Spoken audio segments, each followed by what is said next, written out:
In today's world, silence is labeled weakness.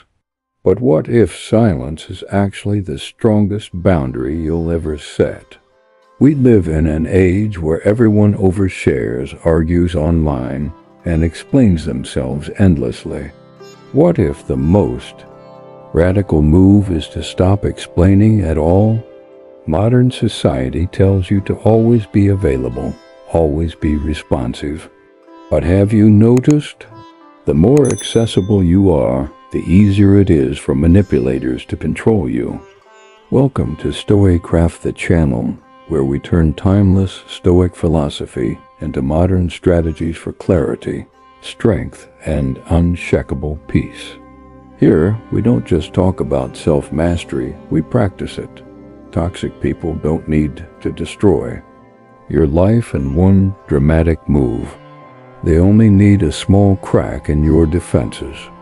All it takes is getting into your mind, making you doubt yourself, making you overthink, making you explain, defend, and justify when you shouldn't have to. That's how they win. They don't break you with strength, they wear you down with subtle control. But here's the truth: manipulators are not defeated by louder arguments, sharper comebacks, or endless debates. They're defeated the moment you become unreachable.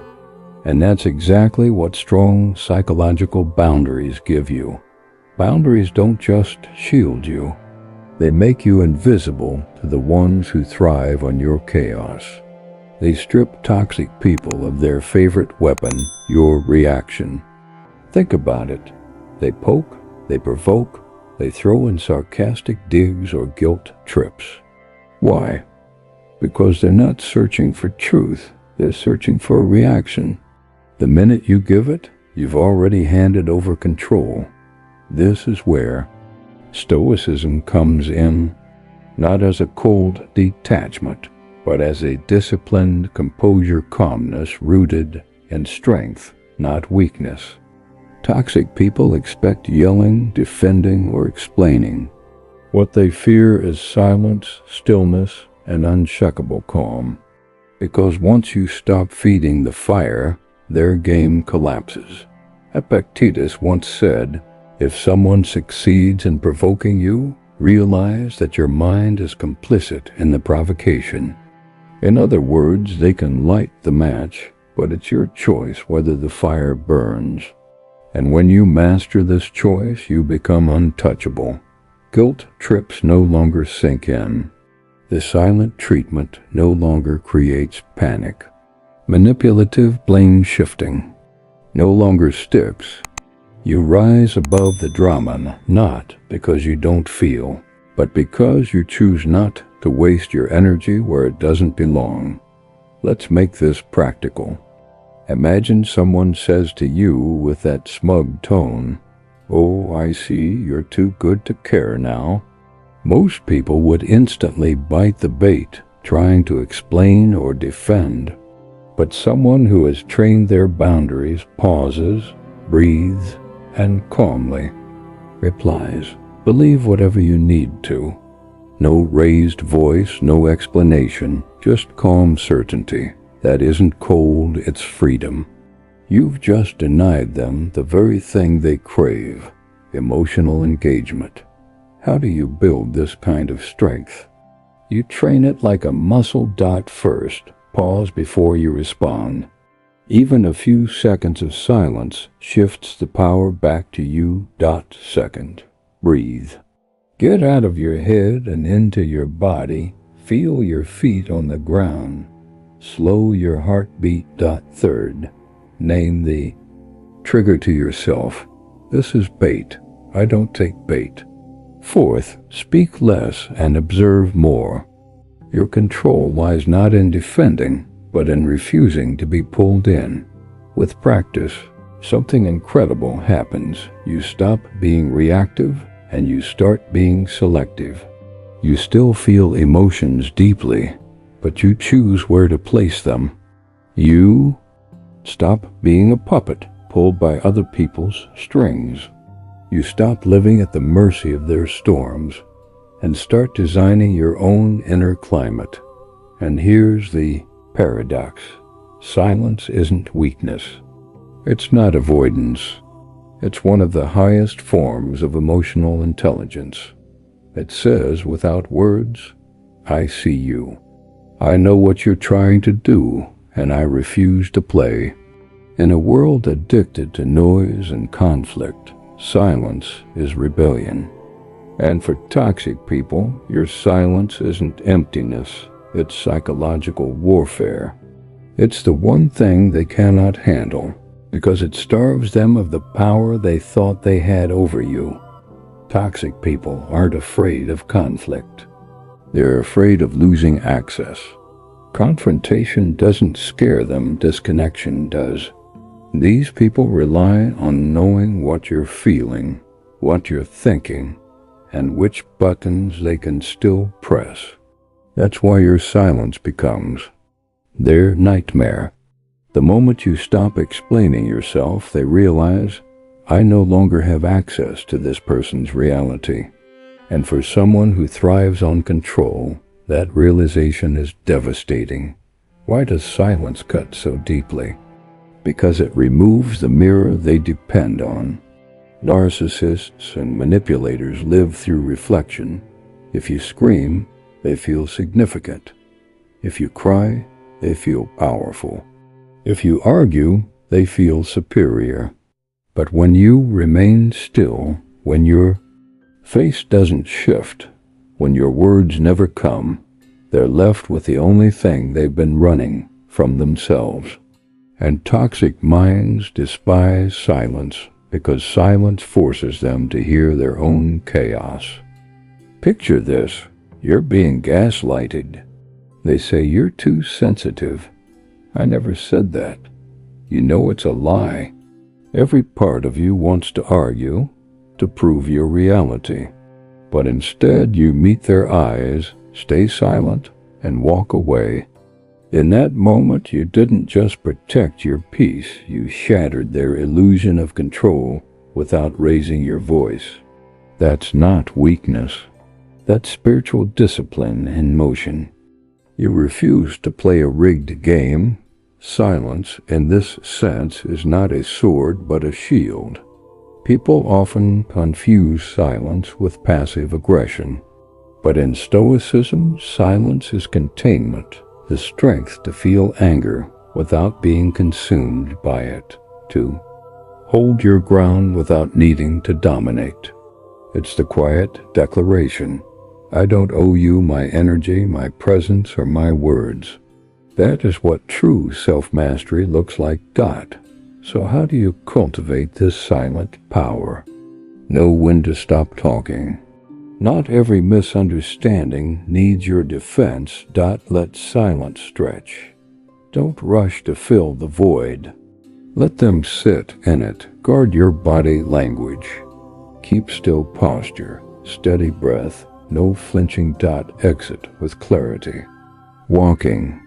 Away is a complete sentence. Use strategic pauses. Even 5 seconds of calm before responding can transform the power dynamic. This isn't about manipulation. It's about commanding respect without begging for it.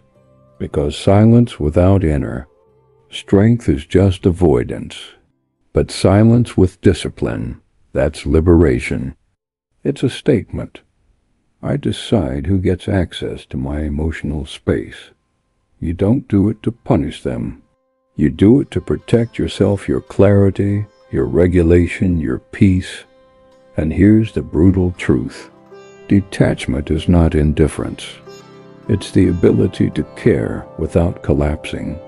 It's the choice to stop losing yourself in people who have already lost themselves. That's why silence hurts toxic people so deeply. When you don't argue, they can't manipulate your reaction. When you don't explain, they can't twist your words. When you don't flinch, they feel unseen, irrelevant. And for someone addicted to control, irrelevance is a kind of psychological death. Notice what just happened. You didn't insult them. You didn't shout. You didn't fight. You simply stopped attending the performance.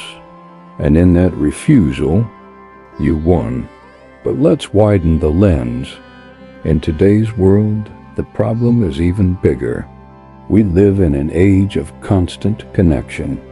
People expect you to always be available, instantly responsive, endlessly present. Your phone buzzes, your inbox fills, your DMs light up.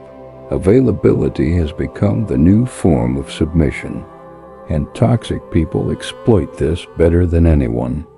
They blur boundaries, they test limits, they weaponize your accessibility. Think about it. The narcissist who always calls during your busiest hour.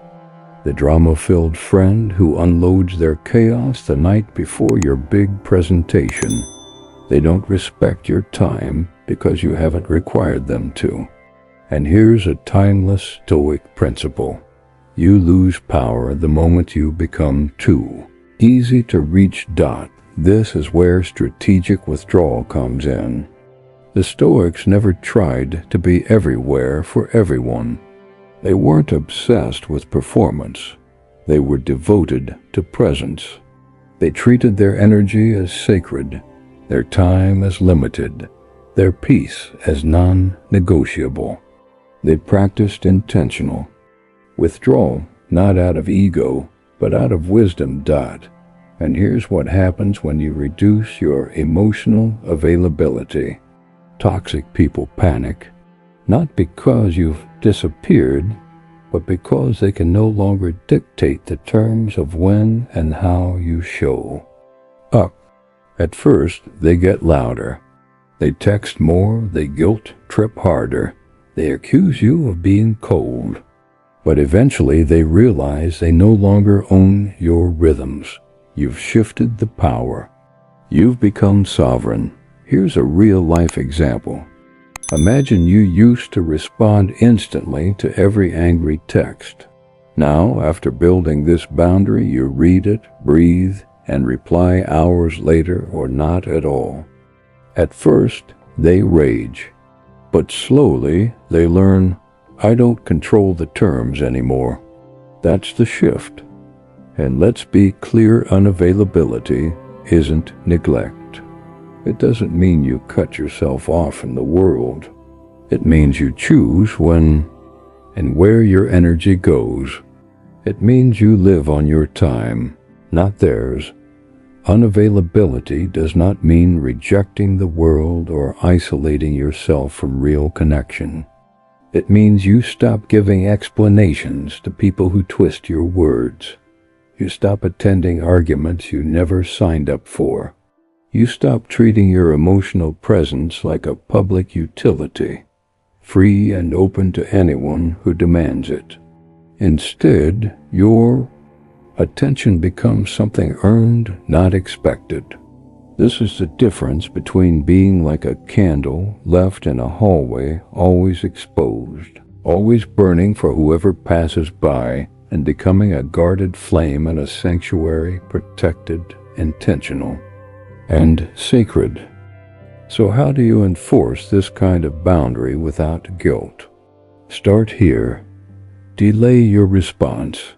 Just because someone demands your attention doesn't mean you must reply instantly. Slow down. Create space. Your silence itself is a boundary. Schedule your availability. Protect the hours of deep work, rest, or reflection. Be intentional about when and where you engage, instead of being pulled in at random. Don't explain your silence. You don't owe anyone an emotional invoice for every quiet moment. Limit digital access. Mute toxic threads. Set do not disturb. Lock if necessary. Your phone is not an open invitation. Say it clearly.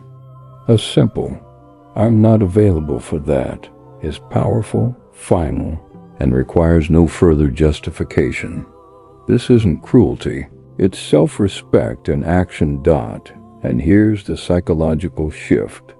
When you consciously become less available, toxic People lose their ability to hijack your energy, predict your patterns, and manipulate your presence. At first, they will call you cold, distant, arrogant. But that's projection. What they're really saying is, you're no longer emotionally dependent on me, and that terrifies me. Remember this timeless truth. What is rare becomes valuable.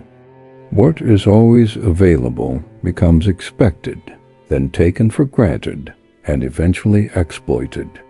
By reducing your availability, you restore rarity, and with rarity comes respect from the right people. At the same time, manipulators begin to fear you because they can no longer control you. This boundary transforms you from a sponge constantly absorbing everyone else's emotions into a mirror that only reflects what aligns with your peace. It also forces you to stop explaining yourself to people who are committed to misunderstanding you. Read that again.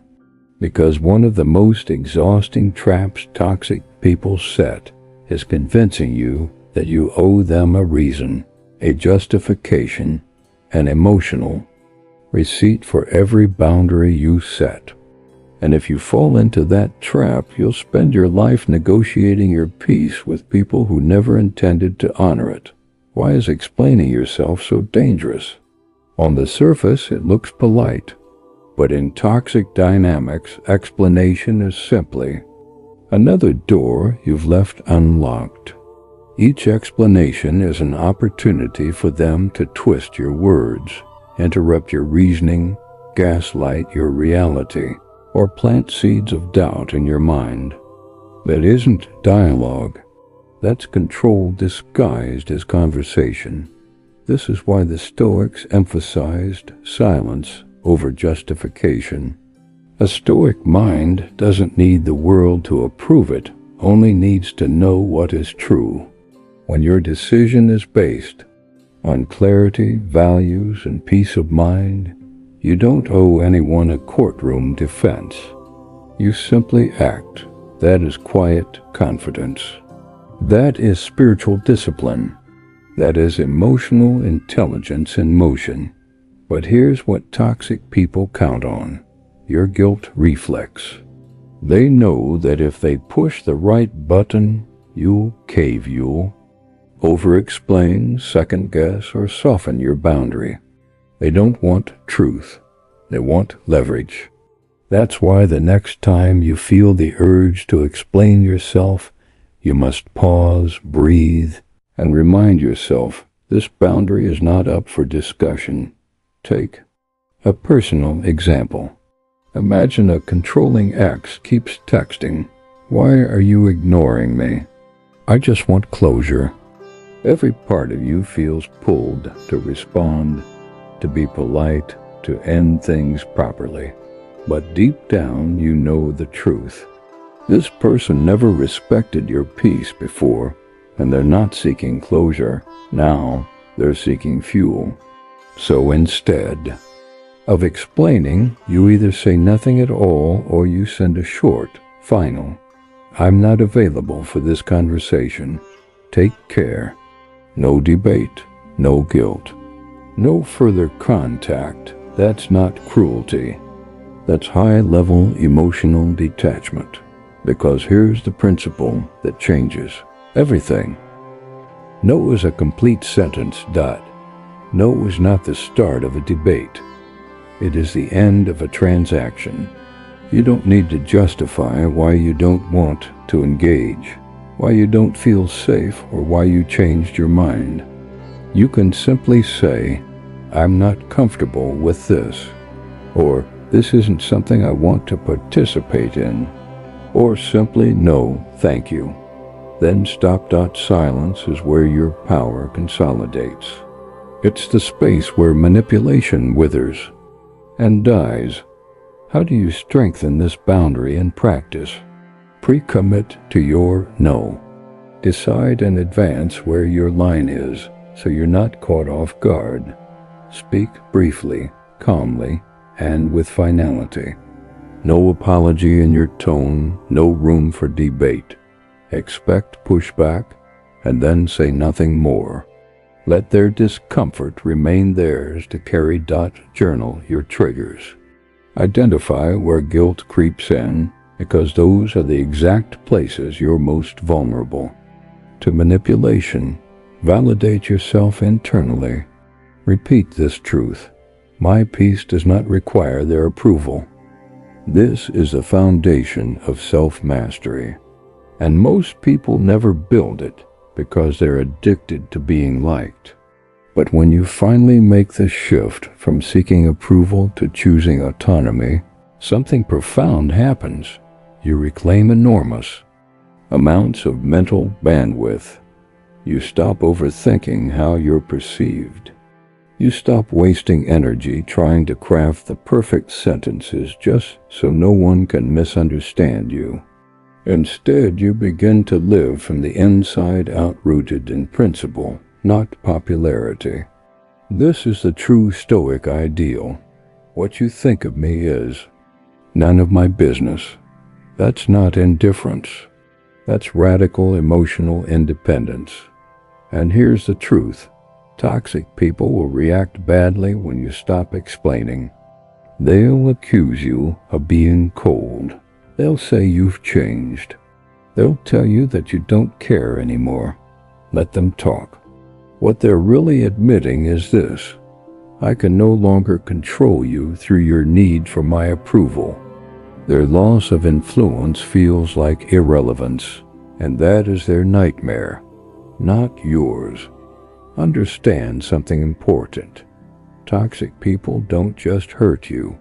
They study you. They watch closely, memorizing every shift in your tone, every moment. Your eyes flicker every time you snap under pressure. They catalog your emotional reflexes like data points in a lab experiment. And then, when they want leverage, they use your own patterns against you. This is the very core of emotional manipulation. If they can predict you, they can control you. But once your reactions become unpredictable, once you move with calm detachment, instead of reflex, they lose their script. You become unreadable, and unreadable means unbreakable. Here's the trap. Manipulators thrive on predictability. Patterns give them a playbook. If they know a guilt trip will make you cave, they'll guilt trip you every time. If they know yelling will force you to respond, they'll raise their voice on cue. If they know tears will make you stay, the tears will flow at exactly the right moment. You think you're comforting someone in pain, but often you're rewarding a performance. The Stoic advantage is this: unpredictability. The Stoics didn't train to feel nothing. They trained to react less. Every time you react impulsively, you hand over valuable data. Your insecurities, your fears, your weak spots. But when you stay calm, silent, and composed when you respond, with logic instead of emotion, you become unreadable. And to a manipulator, that's terrifying. Take a real-world example. Maybe you've been caught in the same cycle over and over again. They blame you, you defend. They escalate, you panic. They apologize, you forgive, and the cycle repeats. But now imagine this. They blame you, and you do nothing. You don't defend, you don't argue, you don't explain, just silence. They escalate again, louder this time, still nothing. And suddenly they're exposed, shouting into the void, trapped in the chaos of their own creation. That silence, that refusal to dance to their rhythm, isn't passivity. It's psychological. Dominance. So how do you build this boundary without becoming cold? You don't have to erase your emotions. You just have to become less obvious. Start here. Audit your patterns. Notice what you always do when someone guilts you, yells at you, or plays the victim. Awareness breaks cycles. Create a pause. Count to 5 before you reply. That pause interrupts reflex and gives you control. Respond with curiosity instead of defense. Ask, what makes you say that? Or, what do you need from me right now? This shifts the power dynamic immediately. Drop the need to be understood. Stop chasing validation from people committed to misunderstanding you. Let them stew in their illusions. Train detachment. Practice calm under pressure through journaling, meditation, or rehearsal. Calm isn't just a mood, it's a weapon. The shift is profound. When you stop being predictable, toxic people begin to second-guess themselves. They lose emotional leverage. They unravel under their own tactics. You're no longer a piece in their game, you're the one holding the board. And here's the reality. The less they can predict your next move, the less power they have.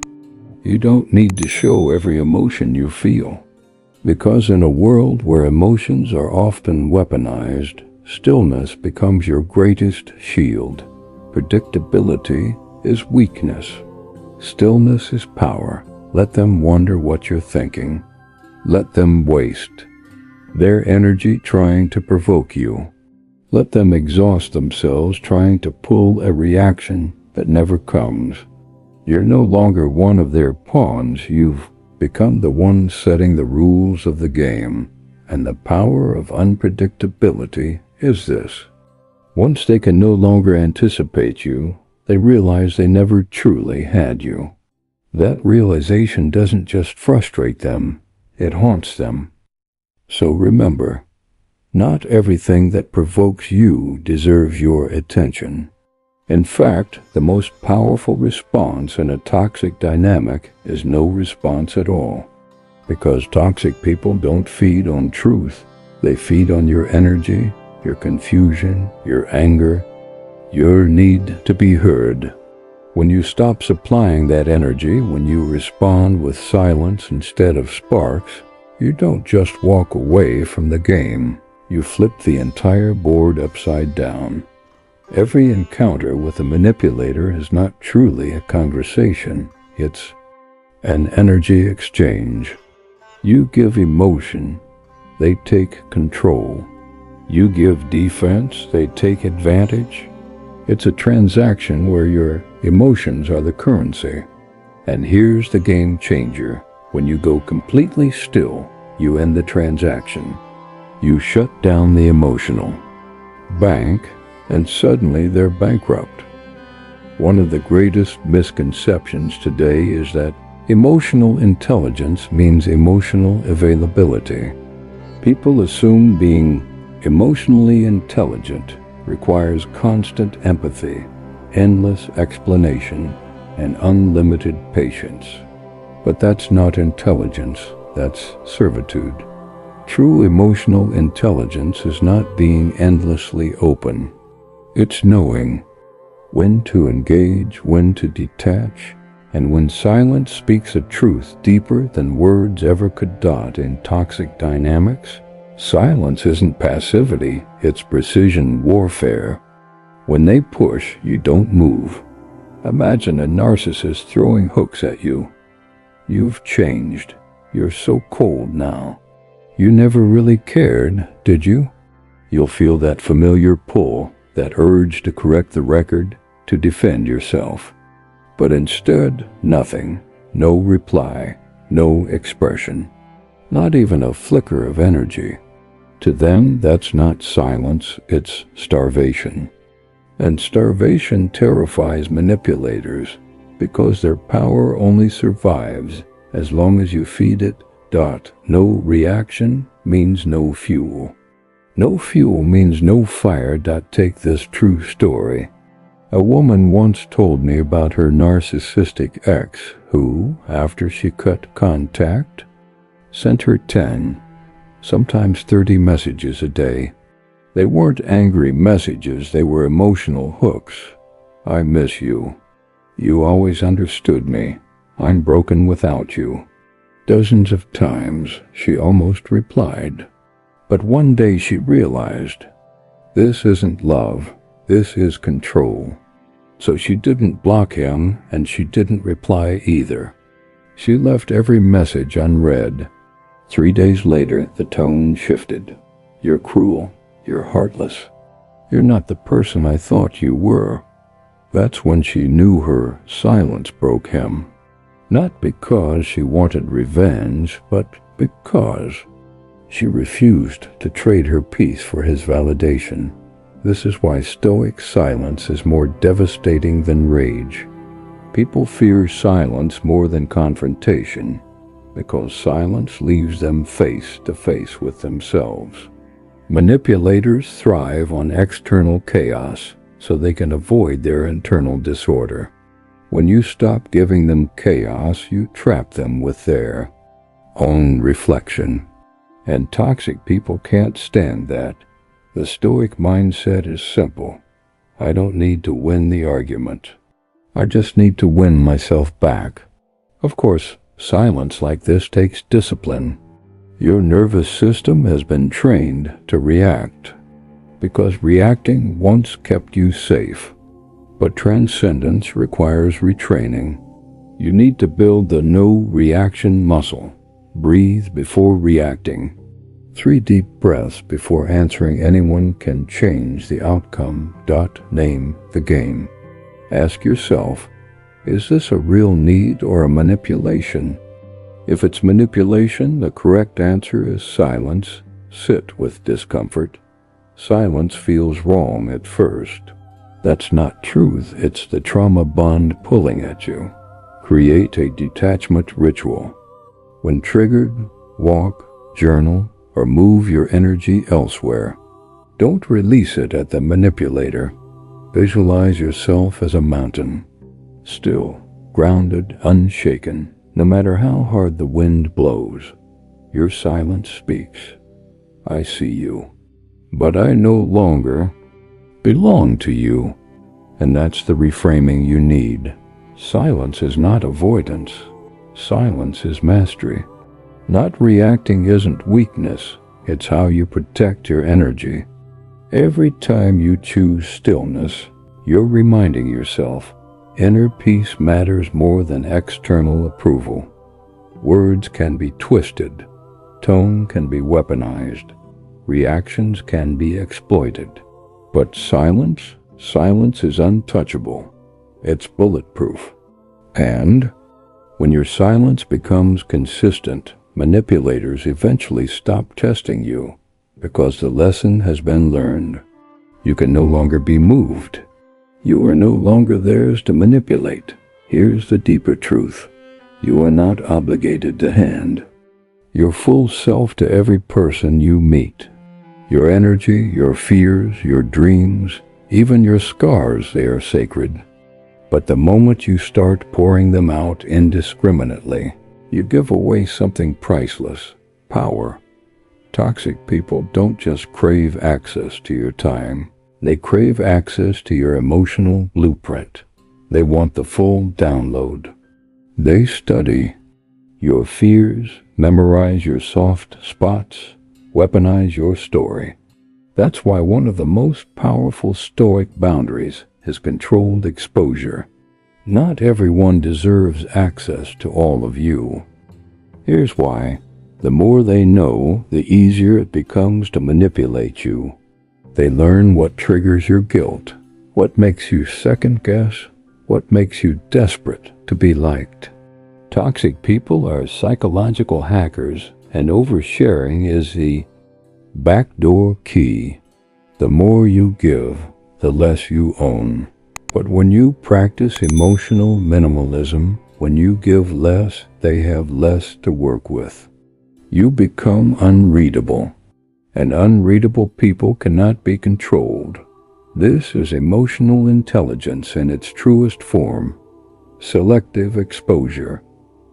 Authenticity does not mean full transparency. It means discernment. The Stoics never encourage wearing your heart on your sleeve for all to see. They practiced measured presence, sincere, but never careless. Open, but never vulnerable to predators. You can be kind and still private. You can be warm and still guarded. You can be genuine and still strategic. Just because something is true doesn't mean it needs to be said. Think about this in real life. You have a coworker who always seems overly curious about your personal life. At first, it feels innocent. So, how's your family? What do you do after hours? You answer openly. But the next week, those same details are suddenly weaponized. They mention your struggles to your boss by accident. They laugh about your side hustle with other colleagues. Suddenly you feel exposed, even betrayed.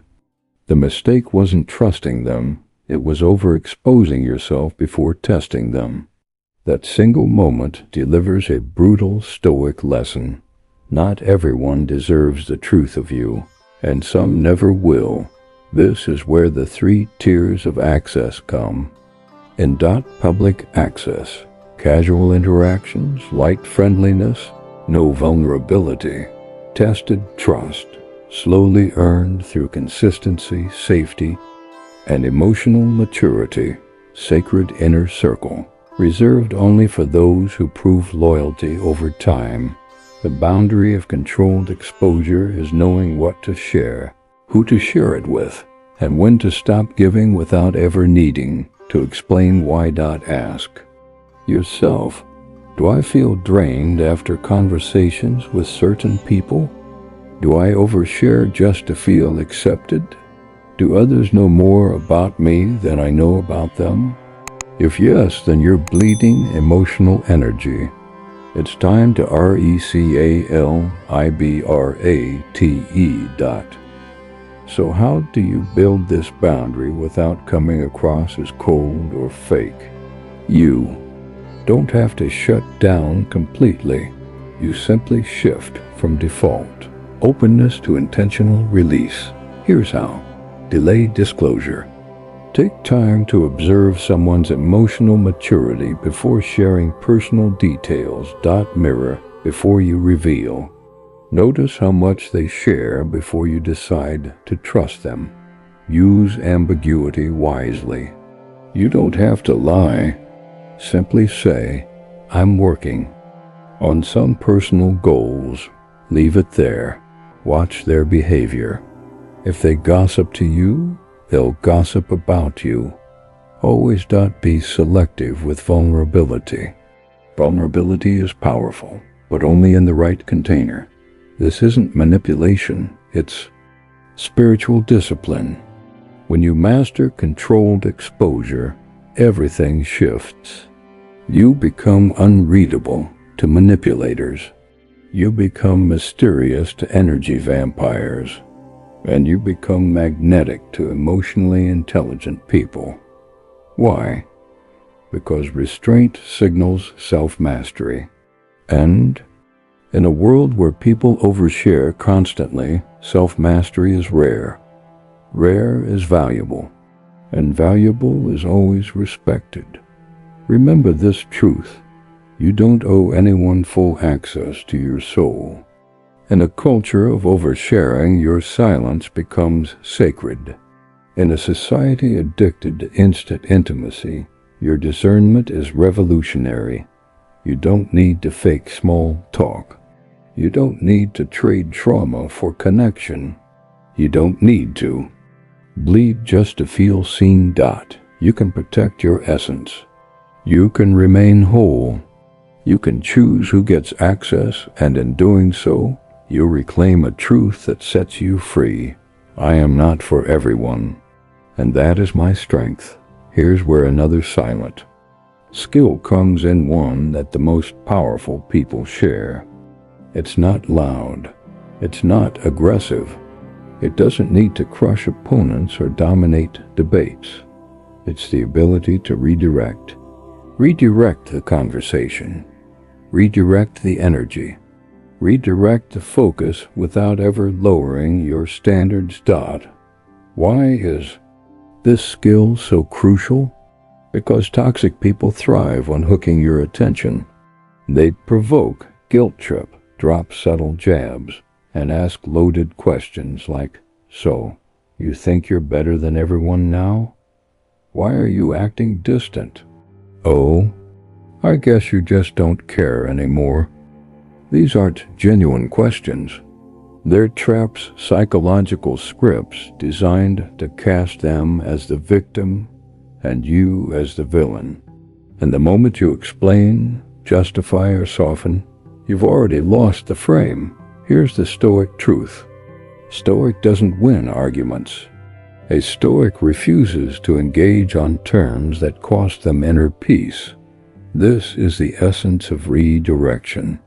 It's not about denying the moment or suppressing your truth.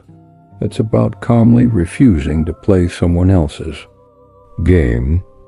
Instead of "I didn't mean it like that, you're twisting my words again," you simply say, "I'm not here to argue about intentions.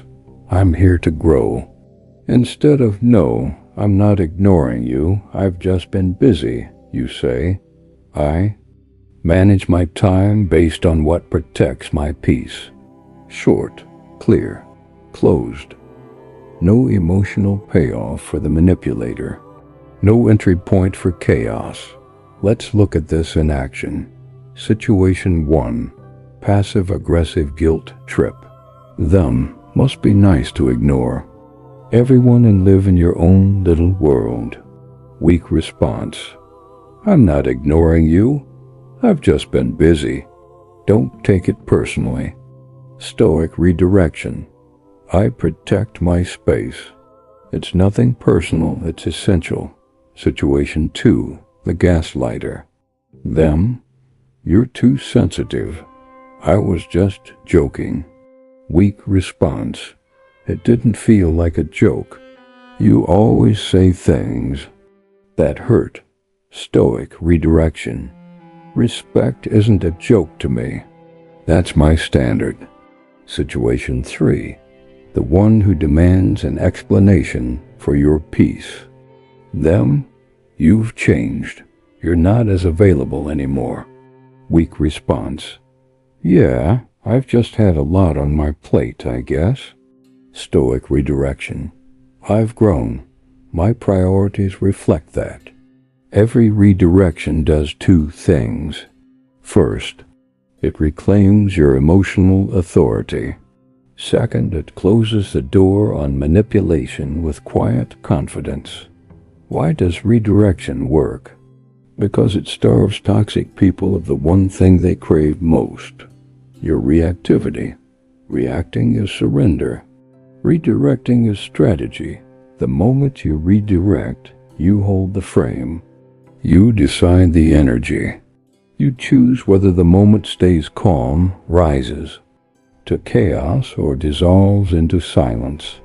Toxic people despise that shift because suddenly they no longer get to define who you are through their distorted lens.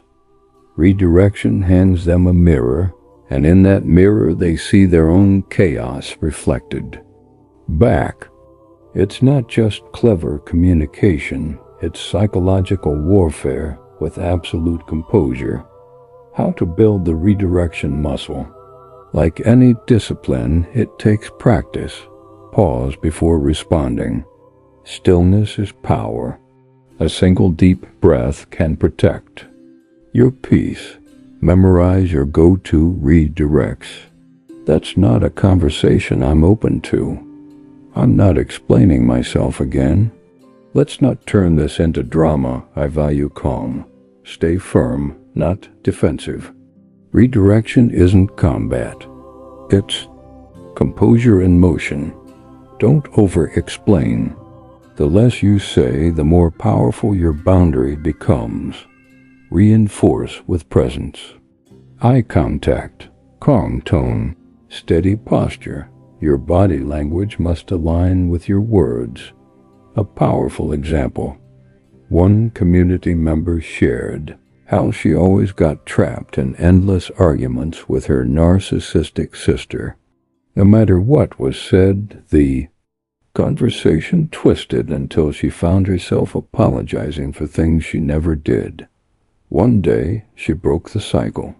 She simply said, "This isn't a conversation I want to continue." Then she stood up and left. That single act of redirection changed everything. It wasn't weakness, it was strategic disengagement. Sometimes the smartest move isn't to fight harder. It's to stop playing the game, the philosophical truth. Freedom lies in frame control. The Stoics knew this long before psychology gave it language. You are not free if you cannot control your emotional frame. If someone can make you react, they control you. If someone can shift your mood, they own your peace. If someone can bait you into defending yourself endlessly, they are robbing you of dignity. But when you master redirection, you become untouchable, immune to gaslighting, centered in your values, not their approval. This isn't just a communication trick, it's an inner transformation. There's a Stoic law that governs every relationship. You don't get what you deserve, you get what you tolerate. People don't listen to your words, they read your patterns. If you always forgive betrayal, betrayal will return. If you soften in response to manipulation, manipulators will sharpen their games. If you stay after being disrespected, you've taught them they don't need to respect you. Your presence is a classroom. Every day you're teaching people how to treat you. And toxic people study that rule book carefully. They don't ask, how do they want to be treated? They ask, what will they allow? If you tolerate subtle insults, backhanded compliments, cold shoulders, and hot and cold affection, you've shown them your threshold. They don't need to cross the line. They simply learn how to dance around it perfectly. This is why boundaries are not what you say. Boundaries are what you enforce without words. Stoicism teaches your presence is your boundary. The ancient Stoics didn't need to declare boundaries, they lived them. Their very posture communicated, my time is valuable. My energy is sacred. My peace is non-negotiable. They didn't need to be loud. They were simply clear. When you embody self-respect deeply, the room adjusts, the tone shifts, the energy recalibrates around you. That's not arrogance, it's quiet authority. And quiet authority is the one thing toxic people cannot manipulate. Peace ecology. People mirror what you reflect. Human behavior is incredibly responsive. People don't just hear what you ask for. They calibrate to what you project. If you make yourself endlessly available, they'll stop valuing your time. If you tolerate chaos, they'll bring more drama. If you break your own rules, they'll never respect them. But if you radiate calm, you invite calm. If you embody consistency, you attract respect. If you project discipline, people either rise to meet it or they leave. Either outcome is a win. Here's a real-world example. An empath in our community was always the understanding one. Her sister manipulated her, constantly crying when caught, exploding when questioned, or going silent to punish her. For years, she apologized even when she wasn't wrong, until one day she shifted. Her sister accused her. I guess you don't care about family anymore. And she replied, I care enough to stop enabling dysfunction. Then she stopped talking. No defense, no justification, no emotional dance. Her silence, her stillness, her posture ended the cycle. That is Stoic authority, in practice peaceful, firm, and immovable. Why did her silence work? because her presence finally said what her words never could. You can't reach me through guilt anymore. Leaving in itself is a form of teaching. Sometimes the most powerful lesson you'll ever give someone is the moment you walk away not with anger, not with revenge, but with calm assurance. When someone loses access to you, not because of drama, but because of your discipline, they are forced to face something they never prepared for. You meant it. Your boundary was not a bluff. It was real, and now their behavior has consequences. You don't need to argue, plead, or convince. Your absence itself becomes the loudest teacher, a silent consequence they never expected. The presence power shift. To master this boundary, audit your energy leaks. Where are you giving away energy but staying silent about the drain? Speak through action. Don't just say, "Don't talk to me like that." Simply disengage. Walk away. Let distance speak louder than words. Don't explain it. Let silence do the teaching. Be unapologetically unavailable for chaos. You don't owe anyone unlimited access to your mental space. Replace the people who cost peace with practices that create peace. Surround yourself with alignment, not survival. This is where inner power becomes greater than external approval. This is the ultimate Stoic boundary. You no longer need to be liked to feel valuable. You no longer chase connection at the cost of clarity. You would rather be misunderstood in peace than loved in dysfunction. That shift alone dismantles toxic dynamics faster than any argument ever could, because it sends one message, loud and undeniable. I respect myself too much to let you teach me how little you do. They thought they could control you with confusion, wear you down with guilt, or break you with silence. But you evolved beyond the game, not by shouting, not by fighting, but by building a mind they could no longer manipulate. You didn't just walk away from the toxic. You walked back home too. Your peace to your power, to your principles. And here's the truth most people never learn. Boundaries aren't walls.